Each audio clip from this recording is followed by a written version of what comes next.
नमस्कार, एकाक्षी MPSC मध्ये आपल्या सगळ्यांचं स्वागत आहे। आपण इयरबुक 2025 बघत आहोत देवा जाधवर सरांचं। त्यात जे 1000 सराव प्रश्न दिलेले आहेत त्याच्यातले आपण 100 कंप्लीट केलेले आहेत दोन व्हिडिओमध्ये। आज आपण 101 ते 150 प्रश्न या व्हिडिओमध्ये कंप्लीट करणार आहोत। तर सुरुवात करूया आजच्या व्हिडिओला। 101 जो प्रश्न आहे तो आहे 10 मार्च 2024 डॅश डॅश या दिनाची woman in justice woman for justice theme आहे। तर आंतरराष्ट्रीय महिला न्यायाधीश दिन 10 मार्च 2024 आंतरराष्ट्रीय महिला न्यायाधीश दिन। त्यानंतर थ्रू द ब्रोकन ग्लास हे पुस्तक कोणी लिहिले? TN शेषन यांनी लिहिले। पुढचा प्रश्न, महाराष्ट्रात डॅश डॅश रोजीपासून जन्मलेल्या मुलाच्या नावामध्ये आता वडिलांच्या अगोदर आईचे नाव जोडले जाणार आहे 1 मे 2024 पासून। ठीक आहे। टायगर ट्रायम्फ हा युद्ध सराव कोणत्या दोन देशांदरम्यान आहे? तर भारत आणि अमेरिका। कसं लक्षात ठेवा, डोनाल्ड ट्रम्प आणि टायगर ट्रम्प किंवा ट्रायम्फ एकसारखेच आहे ना ऑलमोस्ट उच्चार करायला, त्यावरून लक्षात ठेवा डोनाल्ड ट्रम्प अमेरिकेचे आहे तर टायगर ट्रम्प हा युद्ध सराव पण भारत आणि अमेरिकेसोबत आहे असं लक्षात ठेवा। नाटोचा 32वा सदस्य देश कोणता? तर स्वीडन आहे। त्यानंतर 32वा देश स्वीडन। ठीक आहे। नुकतेच दीपेंद्र सिंग एरी या खेळाडूंनी T20 स्पर्धेत 6 चेंडूत 6 षटकार मारले। दीपेंद्र सिंग एरी कोणत्या देशाचा खेळाडू आहे? तर नेपाळ देशाचा आहे। गांधीमती बालम यांचे एप्रिल 2024 मध्ये निधन झाले, ते कोणत्या क्षेत्राशी संबंधित होते? मल्याळी चित्रपट निर्माते। मुंबईला आतापर्यंत कितव्यांदा जागतिक वृक्षनगरी पुरस्कार मिळाला? तर 3ऱ्यांदा। ठीक आहे। पुढे खालील विधाने लक्षात घ्या आणि बरोबर विधान ओळखायचं आहे। तर फक्त अविधान हे बरोबर आहे। कॅडेट्स बुद्धिबळ स्पर्धा 2024 चेन्नईच्या डी गुकेशने वयाच्या 17व्या वर्षी जिंकली। ही स्पर्धा अमेरिका येथे पार पडली। पहिलं विधान बरोबर आहे की काय? कॅडेट्स बुद्धिबळ स्पर्धा 2024 चेन्नईच्या डी गुकेशने वयाच्या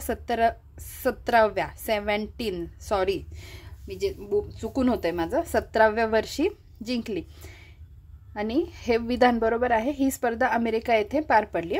त्याने वयाच्या 17व्या वर्षी ही स्पर्धा जिंकली आणि दुसरं विधान चूक आहे। पुढचा प्रश्न, खालीलपैकी बरोबर विधान ओळखा। पहिले आणि विधान सगळी बरोबर आहेत। पहिले भारतीय अवकाश पर्यटक गोपी थोताकुरा ब्ल्यू ओरिजिनच्या NS-25 अंतराळ मोहिमेत ते सहभागी होणार आहेत। ब्ल्यू ओरिजिनच्या NS-25 अंतराळ मोहिमेत। ठीक आहे। मानवाला अवकाशात घेऊन जाणारी न्यू शेफर्ड प्रोग्रामची ही 7वी अंतराळ मोहीम असणार आहे। पुढचा प्रश्न, नुकतेच निधन झालेले पीटर हिग्स यांच्याबाबत योग्य विधान ओळखा। तर तिन्ही विधानं बरोबर आहेत। नोबेल विजेते ब्रिटिश भौतिकशास्त्रज्ञ ते होते। ठीक आहे। नोबेल विजेते होते पण कशात मिळालं? भौतिकशास्त्रात मिळालं। आणि कोणत्या देशाचे होते? ब्रिटनचे होते। हे नीट 3-4 गोष्टी एकत्र लक्षात ठेवा। त्यांनी हिग्स बोसॉन कणाचा शोध लावला।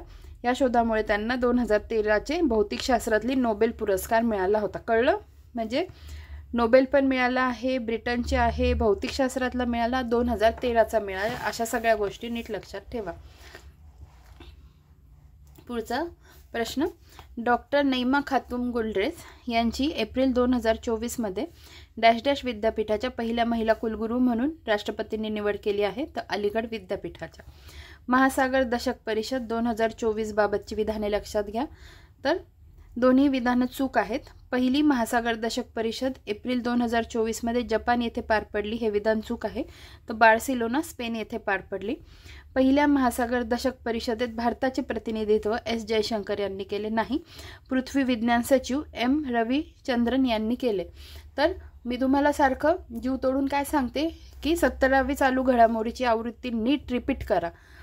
यात माझा काहीही स्वार्थ नाहीये। माझं एवढंच आहे की मी आता हे जे शिकवते ना फास्टमध्ये, हे ऑलरेडी तिकडे झालेलं आहे, त्यामुळे मी इथे फास्ट घेतेय कारण त्याच गोष्टी इकडे रिपीट होत आहे। मी तुम्हाला सारखं सांगते, त्यामुळे आता हा जो आहे ना हे पर्यटन घडामोडीमध्ये आय थिंक ही न्यूज कव्हर झालेली आहे. ठीक आहे, तर त्यामुळे ह्या गोष्टी आपल्याला लगेच क्लिक होतात आणि लक्षात पण राहतात. त्यामुळे मी इथे ट्रिक वगैरे काहीच सांगत नाही आहे.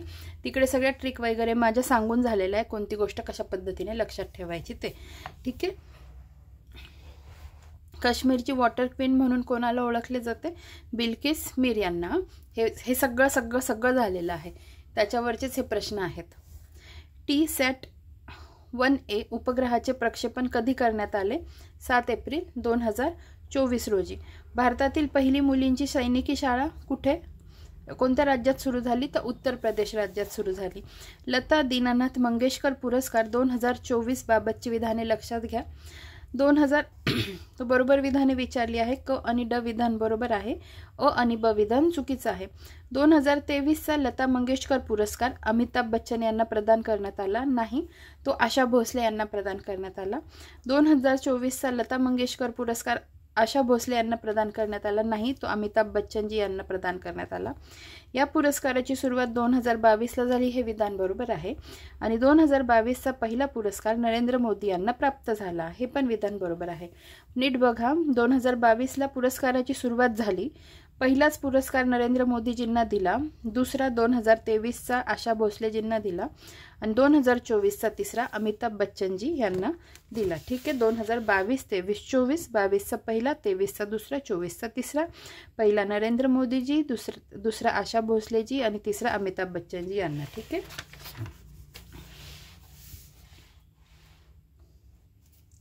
भारतात सर्वाधिक व्याघ्र प्रकल्प कोणत्या राज्यात आहे? तर मध्य प्रदेश राज्यात आहे.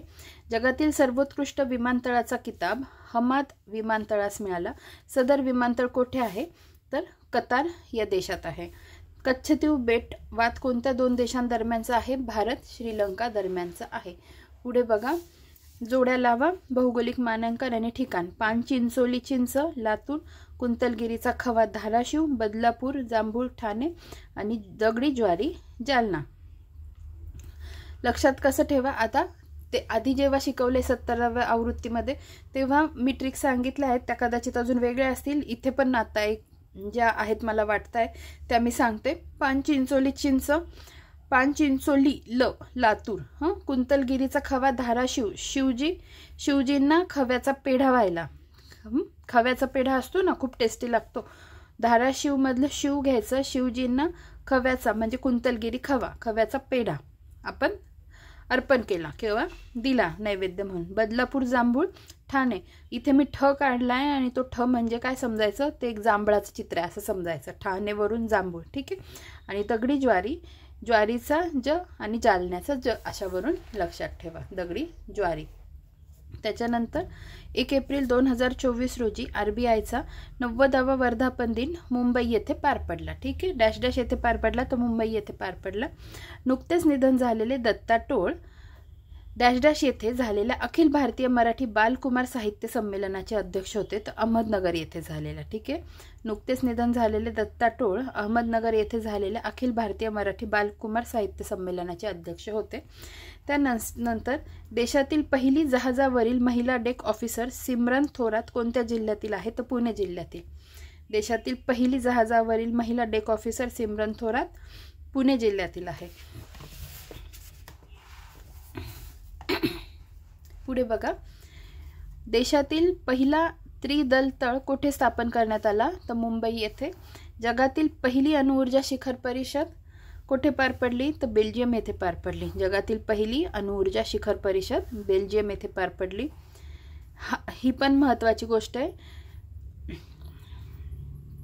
हा पण पॉइंट आपण ऑलरेडी कव्हर केलेला आहे. सायमन हॅरिस डॅश डॅश या देशाचे नवनियुक्त पंतप्रधान आहेत, तर आयर्लंड या देशाचे. खालील विधाने लक्षात घ्या. NSGचे नवनियुक्त प्रमुख नलिनी प्रभात आणि PIBचे नवनियुक्त महासंचालक शेफाली सरन. ठीक आहे. नीट लक्षात घ्या. NSGचे नलिन प्रभात, मी नलिनी म्हटलं असेल तर ते माफ करा. NSGचे नवनियुक्त प्रमुख नलिन प्रभात आणि PIBचे नवनियुक्त महासंचालक शेफाली सरन. ठीक आहे. दोन्ही विधानं बरोबर आहेत. सर्वात हलके बुलेट प्रूफ जॅकेट कोणी बनवले? तर DRDOने बनवले आहे. मालदीवचे नवनियुक्त अध्यक्ष मोहम्मद मोइझू यांच्या पीपल्स नॅशनल काँग्रेसने 68 इतक्या जागा जिंकल्या आहेत. ठीक आहे. संरक्षण खर्चाच्या बाबतीत जगात भारत कितव्या क्रमांकावर आहे? तर 4थ्या क्रमांकावर आहे.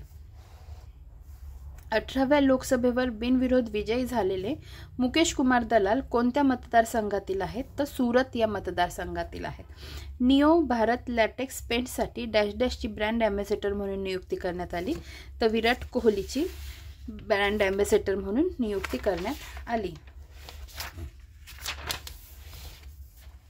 दस्तलिक युद्ध सराव कोणत्या दोन देशांदरम्यान पार पडला? तर भारत आणि उझबेकिस्तान या दोन देशांदरम्यान पार पडला. विधानसभा, विधान परिषद, लोकसभा आणि राज्यसभा या चारही सभागृहांचे सदस्यत्व खालीलपैकी कोणी भूषविले नाही? तर विलासराव देशमुख यांनी भूषविले नाही. म्हणजे मनोहर जोशी, शरद पवार, अशोक चव्हाण यांनी भूषविले आहे. RBIने केंद्र सरकारला आर्थिक वर्ष 2023-24 साठी किती कोटी रुपयांचा लाभांश जाहीर केला आहे? तर 2,10,874 कोटी. ही आपण आर्थिक घडामोडीमध्ये ही न्यूज कव्हर केलेली आहे. बंगालच्या उपसागरात नुकतेच रेमल चक्रीवादळ आले होते. या चक्रीवादळाला रेमल नाव कोणत्या देशाने सुचवले? तर ओमान या देशाने सुचवले. ठीक आहे. पुढे बघूया. 77व्या कान चित्रपट महोत्सवात सर्वोत्कृष्ट लघुपटासाठीचा ला सिने पुरस्कार खालीलपैकी कोणत्या चित्रपटाला मिळाला? तर सनफ्लॉवर्स या चित्रपटाला मिळाला. पोखरण अणुचाचणीचा मे 2024 मध्ये कोणता महोत्सव साजरा करण्यात आला? तर सुवर्ण महोत्सव साजरा करण्यात आला. 2024चा आंतरराष्ट्रीय बुकर पुरस्कार खालीलपैकी कोणत्या पुस्तकास मिळाला? तर कैरोस या पुस्तकास मिळाला. ज्येष्ठ गिर्यारोहक कामी रिटा यांनी एकूण किती वेळा एव्हरेस्ट शिखर सर केले? तर 30 वेळा. ठीक आहे. नुकतेच निधन झालेले नारायण वाघुल हे कोणत्या क्षेत्राशी संबंधित आहेत? तर बँकिंग या क्षेत्राशी ते संबंधित आहे. पुढे बघा.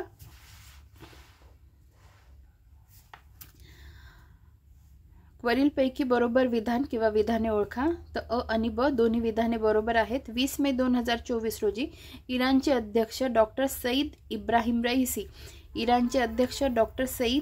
इब्राहिम रईसी यांचे हेलिकॉप्टर अपघातात निधन झाले. इराणचे हंगामी अध्यक्ष म्हणून मोहम्मद मुखाबिर यांची निवड करण्यात आली. ठीक आहे. काँग्रेसचे ज्येष्ठ नेत्या कमला बेनीवाल यांचे 15 मे 2024 रोजी निधन झाले. त्यांनी खालीलपैकी कोणत्या राज्याचे राज्यपालपद भूषवले नाही म्हणतायत? तर हिमाचल प्रदेशचे. काँग्रेसच्या ज्येष्ठ नेत्या होत्या. ठीक आहे. त्यांची पार्टी कोणती होती? काँग्रेस पार्टी होती. कमला बेनीवाल 15 मे 2024 ला निधन झालं. कोणत्या राज्याचे राज्यपालपद भूषविले नाही म्हणतायत? ते हिमाचल प्रदेशचे. म्हणजे गुजरात, त्रिपुरा आणि मिझोरामचे त्यांनी भूषविलेले आहे. प्रवास आणि पर्यटन विकास निर्देशांक 2024 नुसार भारत कितव्या क्रमांकाच्या स्थानावर आहे? तर 39व्या स्थानावर आहे. 39. ठीक आहे. 39व्या स्थानावर. पुढे 2024ची अंटार्क्टिक संसद बैठक खालीलपैकी कोणत्या राज्यात पार पडली? 2024ची अंटार्क्टिक संसद बैठक केरळ राज्यात पार पडली. भारताने नुकताच लॉन्च केलेला हनुमान AI चॅटबॉट किती भाषेत आहे? तर एकूण 12 भाषेत आहे. खालील विधाने लक्षात घ्या. सुलतान अझलन हॉकी स्पर्धा 2024 पहिल्यांदा जपानने जिंकली. आता चुकीचे विधान विचारलं आहे आणि ही सगळी विधानं आहे ना बरोबर आहेत. चुकीचं यापैकी एकही नाही. सुलतान अझलन हॉकी स्पर्धा 2024 पहिल्यांदा जपानने जिंकली. ही स्पर्धा 30व्या क्रमांकाची होती. ही स्पर्धा इपोह मलेशिया येथे पार पडली. 2024च्या स्पर्धेत भारत सहभागी झाला नव्हता. ठीक आहे. सुलतान अझलन ही काय आहे? हॉकी स्पर्धा आहे. 2024ची पहिल्यांदा जपानने जिंकली. 30व्या क्रमांकाची होती. इपोह मलेशिया येथे पार पडली. भारत सहभागी 2024 मध्ये झाला नव्हता. सुनील छेत्री यास कोणत्या वर्षीच्या मेजर ध्यानचंद खेलरत्न पुरस्कार मिळाला? तर 2021चा. ठीक आहे. आणि आजचा शेवटचा प्रश्न. युनेस्कोच्या memory of the world Asia Pacific regional रजिस्टरमध्ये खालीलपैकी भारतातील कोणत्या साहित्याचा समावेश नाही म्हणता येते? तर ज्ञानेश्वरीचा नाही आहे. रामचरितमानस, पंचतंत्र आणि सहृदय लोकलोकन यांचा समावेश आहे। अशा पद्धतीने हा व्हिडिओ इथेच समाप्त होतो। लवकरच भेटूया पुढच्या व्हिडिओमध्ये। धन्यवाद।